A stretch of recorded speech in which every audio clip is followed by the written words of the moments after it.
আসসালামু আলাইকুম। কেমন আছেন সবাই? আশা করি আল্লাহর রহমতে আপনারা সবাই ভালো আছেন।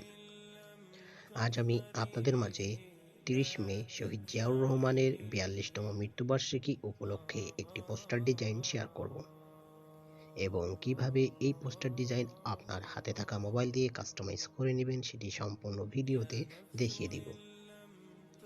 আপনি যদি আমার চ্যানেলের নতুন দর্শক হয়ে থাকেন অবশ্যই চ্যানেলটি সাবস্ক্রাইব করবেন এবং পাশে থাকা বেল বাটনে ক্লিক করে নোটিফিকেশন অল করে দিবেন। ভিডিওতে কিছু সময় পর পর একটি করে সর্বমোট 4টি পাসওয়ার্ড দেখানো হবে। সম্পূর্ণ ভিডিও দেখে পাসওয়ার্ড সংগ্রহ করুন। তো চলুন শুরু করা যাক।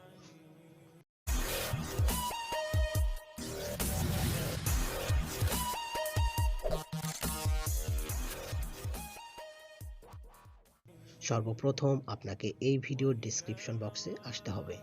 সেখানে ডাউনলোড পিএলপি নামে একটি লিঙ্ক থাকবে। সেই লিঙ্কে ক্লিক করে আপনার ফোনে থাকা যে কোনো ব্রাউজার সিলেক্ট করে ফাইলটি ডাউনলোড করে নেবেন। ফাইলটি জিপ আকারে দেওয়া থাকবে। এই জিপ ফাইলটি আনজিপ করার জন্য zArchiver নামে একটি অ্যাপস প্রয়োজন, যেটি গুগল প্লে স্টোরে ফ্রিতে পেয়ে যাবেন। খুঁজে পেতে সমস্যা হলে আমি আমার এই ভিডিওর ডেসক্রিপশন বক্সে লিঙ্ক দিয়ে দেবো, ডাউনলোড করে নেবেন। আমি আমার ফোনে থাকা zArchiver অ্যাপসটি ওপেন করে নিচ্ছি। এবার আপনি যে ফোল্ডারে ফাইলটি ডাউনলোড দিয়েছেন সে ফোল্ডারটি ওপেন করে নিন। ফাইলটি খুঁজে পাওয়ার পর ফাইলে একটি ক্লিক করুন। এবার 3 নাম্বার অপশনে দেখুন এক্সট্রাক্ট টু, এখানে ক্লিক করুন। সম্পূর্ণ ভিডিও দেখে পাসওয়ার্ড সংগ্রহ করে পাসওয়ার্ডগুলো টাইপ করে ওকেতে প্রেস করবেন। তাহলে আপনার ফাইলটি আনজিপ বা এক্সট্রাক্ট হয়ে যাবে। ফাইলটি আনজিপ বা এক্সট্রাক্ট হওয়ার পর ফাইলটি কাস্টমাইজ করার প্রয়োজন। এর জন্য একটি অ্যাপস প্রয়োজন। অ্যাপসটির নাম পিকজেলঅ্যাপ অ্যাপস, যেটি গুগল প্লে স্টোরে ফ্রিতে পেয়ে যাবেন। খুঁজে পেতে সমস্যা হলে আমি এই ভিডিওর ডেসক্রিপশন বক্সে লিঙ্ক দিয়ে দেবো, ডাউনলোড করে নেবেন। আমি আমার ফোনে থাকা পিকজেলঅ্যাপ অ্যাপস ওপেন করে নিচ্ছি। পিকজেলঅ্যাপ অ্যাপস ওপেন করার পর এই ধরনের একটি ইন্টারফেস আসবে। এই নিউ টেক্সটটা ডিলিট করার জন্য আপনাকে নিউ টেক্সট সিলেক্ট করে উপরে ডিলিট অপশনে ক্লিক করতে হবে, দেন ওকেতে প্রেস করুন। তাহলে নিউ টেক্সট ডিলিট হয়ে যাবে। এবার আপনার কাঙ্ক্ষিত ডিজাইন বা পিএলপি ফাইলটি অ্যাড করার জন্য উপরে 3 ডট মেনুতে ক্লিক করুন। সবার নিচে দেখুন ওপেন ডট পিএলপি ফাইল, এখানে একটি ক্লিক করুন। এবার সবার উপরে দেখুন ডট পিএলপি নামে একটি আইকন, এখানে একটি ক্লিক করুন। এবার আপনি যে ফোল্ডারে ফাইলটি এক্সট্রাক্ট বা আনজিপ করছেন সে ফোল্ডারটি ওপেন করে নিন। ফাইলটি খুঁজে পাওয়ার পর ফাইলে একটি ক্লিক করুন। এবার ওপেন অ্যান্ড অ্যাড, এখানে একটি ক্লিক করুন। এবার ব্যাকে আসুন। আপনার ডিজাইনটি পিকজেলঅ্যাপ অ্যাপসে শো করবে। আমি এই ডিজাইনে যে লেয়ারগুলো ব্যবহার করছি সবগুলো লেয়ার লক করে রাখছি। আপনি চাইলেই সহজে যে কোনো লেয়ারের কালার পরিবর্তন করে নিতে পারবেন।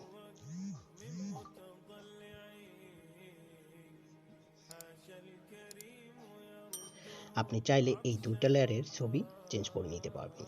এই জন্য সর্বপ্রথম আপনাকে লেয়ার অপশন আসতে হবে এবং ওই ছবি দুইটা ডিলিট করে দিতে হবে। এবার অন্য নেত্রীদের ছবি অ্যাড করার জন্য উপরে প্লাস মেনুতে ক্লিক করুন। এবার ফ্রম গ্যালারিতে ক্লিক করুন। গ্যালারি ওপেন হলে আপনি আপনার ফোনে থাকা যে কোনো নেত্রীর ছবি সহজেই সিলেক্ট করে বসিয়ে দিন।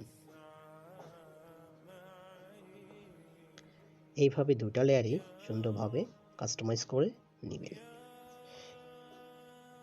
এবার আপনি চাইলে এই সৌজন্য ছবিটা চেঞ্জ করতে পারবেন। এর জন্য আবারও লেয়ার অপশনে আসবেন এবং সৌজন্য ছবিটা খুঁজে বের করে সৌজন্য ছবিটা ডিলিট করে দেবেন। আবার নতুন কোনো সৌজন্য ছবি অ্যাড করার জন্য উপরে প্লাস মেনুতে ক্লিক করতে হবে। এবার ফ্রম গ্যালারি। এখন আপনার ফোনে থাকা ব্যাকগ্রাউন্ড ইরেজ করা যে কোনো একটি ছবি সিলেক্ট করে নিন।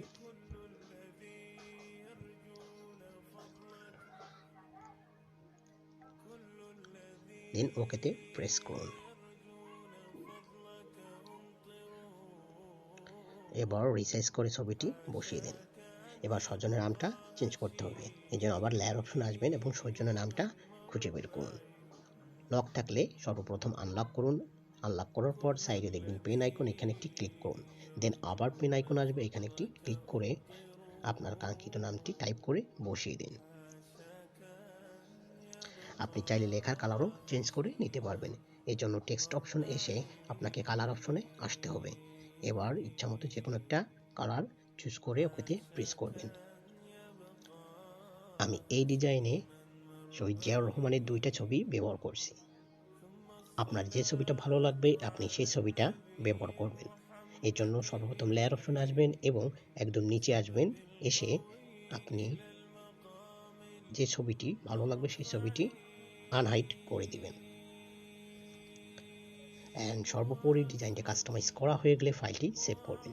সেভ করার জন্য উপরে সেভ মেনুতে ক্লিক করুন অ্যান্ড সেভ অ্যাজ ইমেজ এখানে একটি ক্লিক করুন।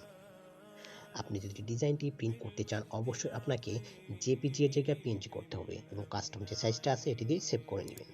আর যদি ডিজাইনটি কোনো সোশ্যাল মিডিয়াতে পোস্ট করতে চান তাহলে যে ইমেজ ফরম্যাট আছে এবং যে কোয়ালিটি আছে এটা দিয়ে সেভ করে নেবেন। তো এই ছিল আমার আজকের ভিডিওটি ভালো লাগলে অবশ্যই লাইক শেয়ার অ্যান্ড কমেন্টস করবেন এবং পরবর্তীতে কোন ধরনের ভিডিও চান অবশ্যই কমেন্ট বক্সে জানিয়ে দেবেন। আসসালামু আলাইকুম।